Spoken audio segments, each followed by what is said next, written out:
Welcome to Studio 82 in beautiful downtown Morgan Hill, California. I'm your host, Teresa Widdowson, and this is my new show, Talk of the Town. But it's not just my show. I have some great people helping me out. And if you've watched any programs or shows produced here at Studio 82, you've probably heard of a few of these people. Bob Snow, Larry Talbot, Jim Carrillo. Those are just a few of the great people helping to get this show off the ground. So now you're probably asking yourself, well, yeah, so what is it? What is Talk of the Town? It's simply this. I plan to bring you some of the most interesting personalities in Morgan Hill and the surrounding areas. But what makes them interesting, you're asking? It could be anything. Maybe someone has a Pirate's Cove in their backyard. Maybe they wrote a book about Morgan Hill. Maybe they're just quirky in some very strange but yet interesting way. Who knows? But wait, there's more. I'll also be introducing you to some great musicians, comedians, and other very talented people who you might not otherwise get the chance to meet. And there's going to be a segment called Street Talk, where we interview people just like yourself, even who knows, it might be you, out on the street, and get the news about what's happening right now in Morgan Hill. I have some great guests tonight on the show for you. Ian Sanders and Beth Wyman, authors of the book Views of Morgan Hill, and for a little comic relief, I'm bringing you Wes Hoffman. So don't go away. We'll be right back with Ian and Beth. My name is Nicole, and I own Cocoa Butters located downtown in Morgan Hill off of Monterey Street. We are a sweets shop with a small variety of cakes, candies, and cookies. I'm a pastry chef trained in Las Vegas and came home back to Morgan Hill and noticed that there was no sweets shops at the moment and decided to take a chance and open up my shop. I've been open since September of last year during the weekend of the Taste of Morgan Hill. For Easter we have our carrot cake, and of course we have our chocolate on chocolate bundt cake and our vanilla cake with strawberry glaze. We also offer 3-tiered cakes, fully adorned with our roses, our handmade, hand-done, everything edible. Inside each rose is a chocolate truffle. Come visit us here at Cocoa Butter Sweet Shop and come see what we have to offer with our cakes, cookies, and candies. Welcome back. Ian Sanders was born and raised about 6,000 miles away from Morgan Hill on a very different hill, Harrow-on-the-Hill, a suburb of northwest London. He's lived in Morgan Hill now since 1987. He's definitely a man of the future, having a career in computer technology, but he's also a man who enjoys remembering the days gone by. That interest led him to put together a journey through 110 years of Morgan Hill. In collaboration with Beth Wyman, Morgan Hill expert, former mayor, and author of another Morgan Hill-related book, Hiram Morgan Hill, Ian travels through time in postcards and images with his book, Views of Morgan Hill. Let's welcome Ian and Beth. So, welcome guys. Ian, Beth, thank you so much for coming. Pleasure. And so you wrote this great book, Views of Morgan Hill, and so tell me what prompted you to write this book in the first place? Well, I've always been something of a collector. I collect stuff, and one of the things I'd accumulated over the years was a collection of postcards on Morgan Hill, some dating back to the early 1900s, going through to the 60s or the 70s. And I really hadn't any plans to do anything with the cards until I took a class. When was it, Beth? Early 2009. 1999. I took a class here in town that Beth had organized on the history of Morgan Hill. And I realized after the class, one, there wasn't a nice color book that you could, go and look at with pictures of Morgan Hill. And the other thing that Beth is absolute, amazing amount of knowledge on the area. Thank you. Wealth of knowledge right here. So I thought, well, maybe I should try and put this together and create a book. But I didn't feel comfortable doing it on my own because people are going to wonder, why a guy with my accent is putting together a book on Morgan Hill. Well, I've lived in Morgan Hill longer than I've lived anywhere else, so I do consider myself from Morgan Hill, even if I don't sound like it. So I plucked up the courage to contact Beth, and she kindly agreed to meet me in Starbucks here in town, and I kind of showed her a draft of what I had in mind. And she said, yeah, I think this this might be a The good more idea. history, the better. Has some potential. Super encouraging. I guess we communicated for several months, and eventually Beth said that she had some material that might be useful, but it wasn't organised, it wasn't sorted out, and it turned out Beth and I are neighbours. We're practically a few hundred yards from each other. Like walking distance. Walking Right. distance, and I think it was getting near holiday time, and Thanksgiving. was it? And I was bugging Beth, with my emails. What's this? Where's this? Or that. And she said, "Look, I've got some boxes of stuff." I said, I'm busy. I'll give you my box. Like, of enough already. Let me just give it to you. So she said, "I've got some boxes of stuff. I'll tell you what. I'll drop them off at your house." And so one day I came home, and there were 3 or 4 boxes just full of negatives and photographs and folders and files. And she had warned me that it wasn't particularly well categorized. But it was a wonderful amount of material, and so with what I had and with what Beth provided me, it created enough material for this book. But more importantly, Beth introduced me to Brad Jones here in town at Booksmart, so that we could talk about how we might publish this thing. And Brad introduced me to Bob Snow of Design Factory Graphics. Our own Bob Snow. And so it all came together, and it was just a great group of people. Beth introduced me to Brad introduced me to Bob, and Bob is a fantastic designer, and he did all the design work. So Well, it just happened. The only thing that's wrong with this picture, I just realized, is there's Beth, Brad, and Bob, Yes. and you're Ian. And I don't. What's your middle name? It doesn't begin Oh, it with a doesn't B. start with a B. Oh, No. that's too bad. Anyway, so that was a sequence of events. It was unplanned, and it just sort of came together. But I'm pleased it did, and I'm I kind of proud also of it. told him that he needed to get the blessing of the Historical Society. And so he introduced his idea to them, and they were very receptive. And after he's published a book, it's their favorite book. Ah, They nice. always say, we're They sorry, never Beth. told me that. Anyway. This one, by the way, that I'm holding up is Hiram Morgan Hill, which Beth wrote. So there are more than one. There is more than one book about Morgan Hill available, but. Yeah, well, it's good to have a favorite book, I guess. So, and I'm sure you're not hurt since you helped him No, write the book, right? I couldn't have been done without Beth. So, do you remember when he first came into the class? Did he well- corner you at the door and say, "Oh, No, what about this? no, What about I hardly remembered him. Let's put it that way. People often say that about me. No, I didn't. It didn't really come to me till a couple of months afterwards, I guess, and then that's when I made email contact with Beth, and it was just something that happened later. But I didn't go to the class with this intent.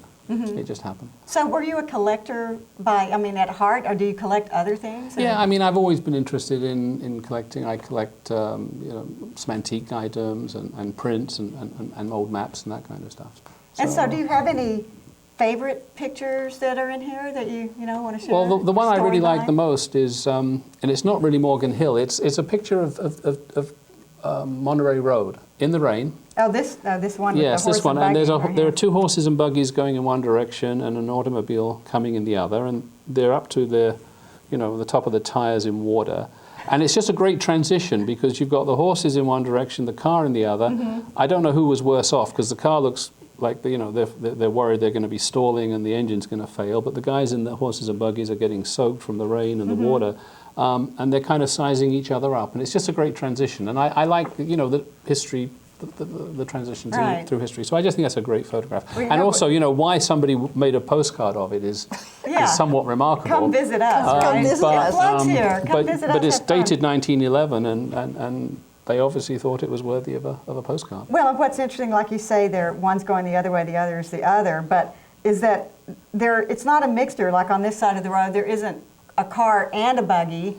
No, and the over here, there isn't a buggy and a car. It's just, It's just a beautifully. exactly I don't opposites. think it was posed. I think it was real, and it's just a beautiful Yeah, that's very interesting. transition from the horse and buggy to the automobile. And of course, then it was, I think the postcards weren't necessarily so much about advertising to come visit. It was kind of almost like, A snapshot of life. I yeah, think. This is snapshot where of we life. live. Right. So what about you, Beth? Do you have any in here that you really like? Oh, I like the one about Poppy Jasper because Poppy Jasper is found only in Morgan Hill in the entire world. Oh, right. And every collector Oh, here we has go. to have a piece. Some Poppy Jasper there for you. Even though it doesn't make very good jewelry or anything, it's not good to work with, but Oh, it's is it not? very Is it not beautiful. hard enough? Is that what it is? It breaks apart. Oh, yes. okay, but it is really And pretty. only found, what, around the base of El Toro, or Well, a little further afield? the maybe? mine was out on Santa Teresa and Sunnyside out in that direction. That's where I live, right over there. Well, you're Could sitting be on, some in my backyard. Well, you're I'm sitting sure on there Poppy is. Jasper. I don't know. We've kind of, milled up the whole backyard. I don't know. I haven't found anything unique yet. So anything else? Any other interesting stories? Well, the other interesting one is there's a postcard in there of the Royal Motel, and I think oh, right here. when I showed that to Beth, you implied to me that could have been one of the earliest motels on 101. There's some consideration that it might have been the first motel on 101. Also, I like it because South County Housing, which has been a great attribute for South County by doing a lot of really good affordable housing, made that into an affordable housing complex in the last few years, and they kept the theme of the old motel, which made me very happy. Right. Now, is that El Toro behind it right there? Yes. mhm. Oh, okay. It's right on Monterey Road. Now, that's a great At postcard. Wright, That's a you know. postcard, right? Or It is. that It is a picture? postcard. No, it's a postcard, and some of the postcards have just beautiful pictures. Yeah, that's great. That's a particularly nice one. If it had a different, I don't want to change the whole feel of it, but if it was in a darker setting, it could say Bates. No, I'm just kidding. Sure. No, the houses aren't right. It wouldn't really work. Really pretty palm trees and okay, all right. So get off that.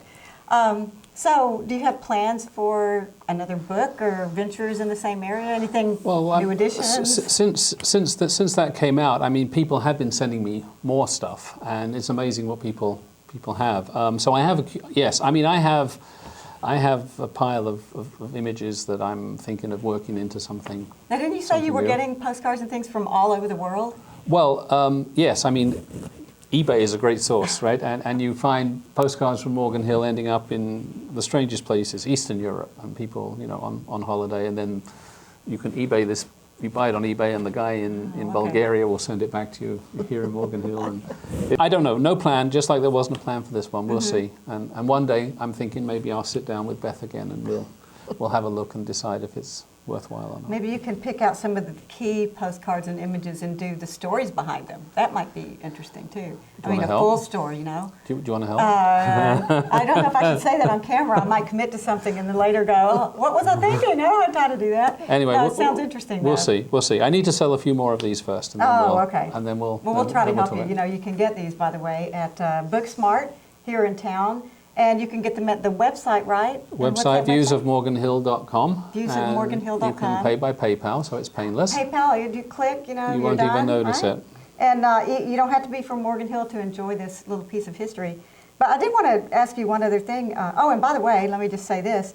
You can also get this book that Beth wrote on Hiram Morgan Hill, which is another very interesting story about the guy that our little town is named after. So, and you can get this at Booksmart as well, Yes. right? Is there another website or anything that you can get this at? No, I think you can probably get it anywhere you want to get it. Okay, yeah. Just Certainly, look and the for- museum. Yeah, the museum, the museum, historical certainly museum. counts it. Thank you. But I was going to ask you, Beth, about the where you got all the boxes of stuff that you gave Ian. Oh, well, I've been involved with the Historical Society since 1970, so we did calendars, and we moved the museum to where it was up by the library before it was moved where it is now. And we did a lot of events and fundraising and all that kind of thing. So I had lots of stuff. Lots of stuff. I can vouch for that. Well, thank you so much for being on the first Talk of the Town show. We really appreciate it. Very interesting, and maybe we'll have you back in the future talking about the next book or next collaboration or whatever it is that you're working on. Thank you very much. Thank you so Appreciate much. it. Thank you. Pleasure. Take care.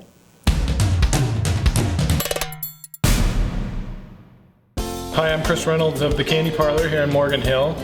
We're an old-time candy shop right in the downtown area of Morgan Hill. We decided that Morgan Hill needed this kind of a little downtown draw, and We know that everybody likes candies, so we specialize in a lot of bulk candies. We have over 120 selections of different candies by weight, as well as quite a few nostalgic candies you remember when you were a kid, and a lot of them from out of the area and England and different parts of the world.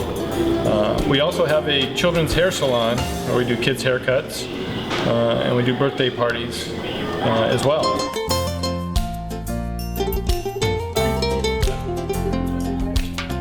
So we just decided that this was a nice space for something that Morgan Hill's been lacking, a nice little downtown place to come and relive some of the memories from childhood and create new memories for your children so they can have some of the fun times that we had as kids. My next guest was born on a Friday the 13th, but that didn't keep him from laughing. He's a producer at Ha Ha Hoffman Productions and a host of and comedian in his own right at the monthly comedy show here in Morgan Hill on the last Thursday of every month, put on at the Morgan Hill Playhouse. Please welcome Wes Hoffman. So hi Wes, thank you so much for coming to the show. Hi, good to be here. Good to have you here. So comedy, you're into comedy. What got you involved in this? Well, I had studied theater I started theater sort of in junior high school, and I was in drama all 4 years of high school. Really liked being on stage. Pretty much any chance I got to be someone different than myself, I enjoyed. Any time I get to act like a fool and stuff like that, just get attention was nice. Wasn't always the loudest kid in class, but every now and then I would say a little joke under my breath, and people would look at me and be like, dude, you're funny, you should talk more. You should really talk more. But I think that's part of the reason why I enjoy it, is because it's sort of a shock value to people, and they don't expect it. Such a juxtaposition to your normal personality. Yeah, so like, you seem really shy. I don't think you're a comedian. And then when I do this set, they're like, whoa, you're really good. And then I don't say anything to them just to keep with it. No. Yeah, so in high school, I, just joked around a lot. And then we had this award show at the end of my senior year where we would give out awards for all the drama productions, musical productions. And they asked me to MC the award show. And I did all these like weird one-liners throughout the show. I didn't really know what I was saying, but I would say stuff like, why do they call it Pepsi? Why can't they call it Pep Ocean? It's so much bigger. And it just went over a lot of people's heads. They came up with their own like term, like West Joke. They even came up with their own symbol for it. Oh, that's actually West like, Joke. If you go to westjoke.com, it's my web address too, so it'll go there. So if you Google West Joke, that's me. And so after that, after the award show, my friend Steven's dad came up to me and he's like, you're pretty funny, you should really stick to this. And for some reason I listened to him. So from there, in 2004, I decided to enroll into a comedy college based out of San Francisco. The classes were actually in Sunnyvale. So I did that, and from that I was just able to network with a lot of other comedians. When you're in a play or a musical or whatever, you're told this character is like this, but comedy, you can be anybody. I mean, you could, every time you do a show, you wouldn't even necessarily have to do it with the same personality you did it the last time, which might make it even funnier. Right. And I mean, there's some comedians that even use characters in their comedy, like Billy Crystal was famous for that. Mm-hmm. I mean, he would always come up with these characters and do his comedy sketches as those characters instead of just himself. Right. So do they teach you that in comedy school? I mean, how do they teach you comedy? How can you learn comedy? Well, the class I took the first 4 weeks were based on writing. So you'd come up with like a premise, and then they called it like a joke map. And it was based on Greg Dean, who lives in LA. It's based on his, I guess, model of what a joke map is. So you come up with like these keywords for what a premise, like if you want to write a joke about your ex-girlfriend or something. And then, so you just map out the joke, and then basically what you want to do in the end is shatter people's assumptions. So they're going to assume you're going to say one thing, and basically you just want to turn it around and like, and say, nope, that's not where I'm going with this. Like the other day I was getting in a fight with my dad, and he like totally buried me to the ground. Or I don't know. I'm trying to think of an example, but I don't even use the joke map anymore, so whatever. But that's kind of interesting that you say that, you know, you take I them shattered down your this assumption path. that I can make a joke. Oh yeah, that works. So You take them down that path. So do they teach you the writing and then then they throw you in front of the audience? You get used to being in front of people? 'Cause Right. that's everyone's, biggest fear. A lot of people getting in front of people. I know with that class it was the 4 weeks writing and then 4 weeks working on the performing. And so those 4 weeks we were just performing in front of each other in the class. And then at the very end, it was do a show at Rooster Tea Feathers in Sunnyvale. Like internship. So, yeah, so that was like the big club, right? Now's your chance. And then. So is it like an open mic and you go do the open mic, or they make spots for you guys? That one was a specific show dedicated for the comedy college, so it wasn't like an open mic. I mean, I think everybody got like 5-6 minutes, which is kind of like an open mic, but Right. it's just for that class. So what do you do when you're not doing comedy?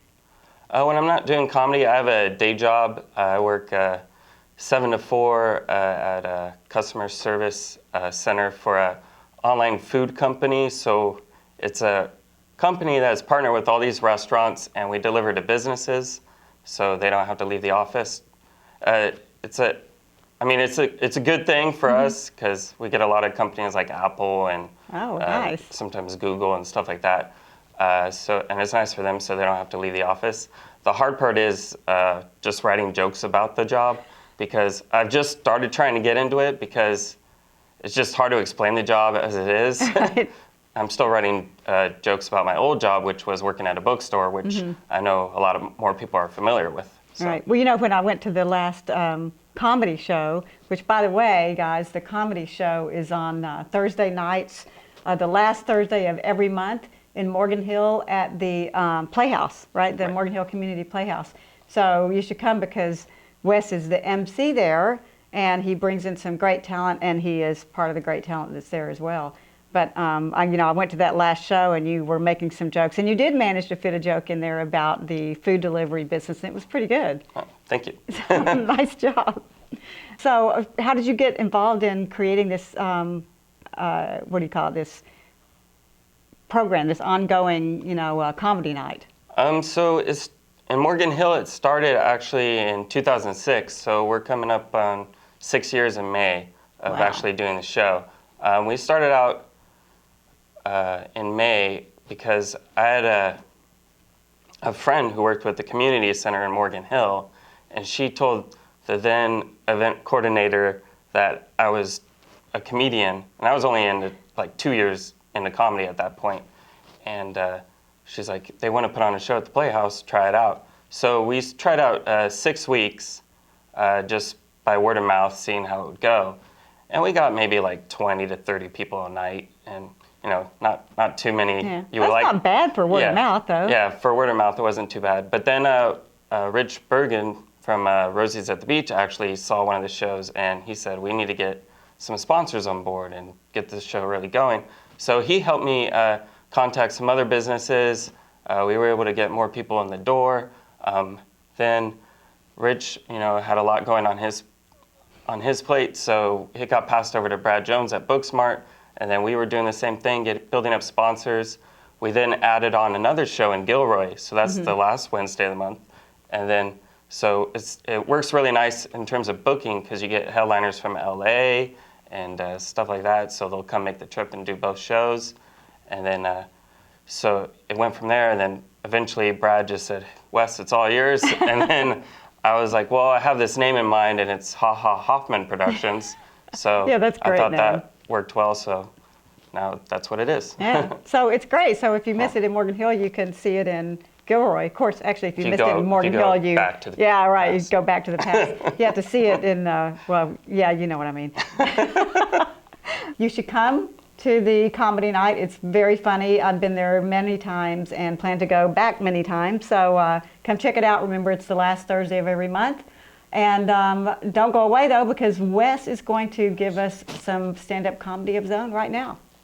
Thanks, Wes. Thank you so much for coming. So it seems to me the education system is really messed up right now. I was driving past an elementary school the other day, and I saw a sign across the street that said, slow children. I was like, well, what's the school there for anyway? It's supposed to fix that problem. I was so pissed off, I just sped right through the zone. It's not right. I was doing some shopping the other day. I was in a Walmart. I don't know why. They had like a special on white trash. But I was in there, and I noticed on the ground they had a sign that said, "Caution, floor may be wet." And I was like, well, what does that mean? That just means they're too lazy to bring down the sign every time the floor isn't wet. I was like, hey, Walmart, if you're going to have this sign out there the entire time, you might as well do some marketing with it. How about a sign that says, hey, our prices are falling, and so might you. Welcome to Walmart. I was going by a Denny's restaurant. At Denny's, there's a sign out there that says, now hiring great people. All right, Denny's, step up. Just waiting for a sign that says, now serving good food. Mediocre, even. Live with a couple roommates. My best friend and his girlfriend. A lot of people are like, whoa, why would you do that? I was like, well, it was a career move. I needed the material. They sent me out shopping because I'm single and I have all the money, apparently, as a comedian. But then I remembered that they're teachers. So I do have all the money.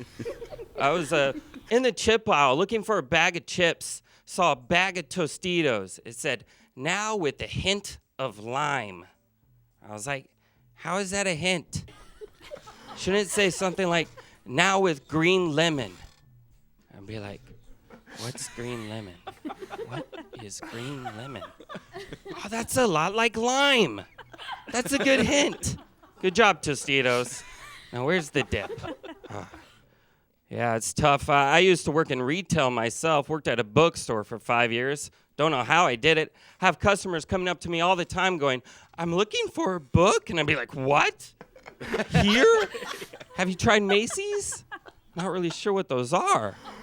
Of course, our bookstore had a music section in it, which was odd because nobody ever went in there because the CDs were like $20 a piece. One day I was working in the music section and noticed somebody had stolen a Michael Bolton CD. I was like, why would anybody steal a Michael Bolton CD? But then I realized the embarrassment of buying a Michael Bolton CD. It made a lot more sense. There's a certain line you can't cross when you're joking around with customers, though. I had a pregnant lady come in one day, and she was like, I'm looking for the books on pregnancy. And I was like, oh, well, have you tried the C-section? Just kidding. They're over there, fatty. Go get them. Oh, it's okay. I can say that. I'm fat. Like I said earlier, I am single, but there's a new application on Facebook now, guys, where if you like about 5 girls at a time, which most of us do, you can tag all 5 of them, and then you'll get an email the second they become available. You get an email from Facebook. They're just like, go get him, Tiger. I'm like, wow, they literally sent him to Tiger Woods. But I think that's a great application, but I think it needs to be different. I think they need to send you one when they turn 18. I'm just kidding, guys. 17's fine. Thank you very much. Thanks so much for joining me for my first Talk of the Town show. I hope you enjoyed it, and I hope you join me next time when I introduce you to some more interesting characters and personalities. And you can learn more about what we have planned for future shows by visiting our website at digitalmoonstudios.com/Talk of the Town, all one big run-in word, Talk of the Town. And if you know someone who you think would be a great guest on the show, drop us an email at talkofthetown@digitalmoonstudios.com. So see you next time, and until then, go do something interesting.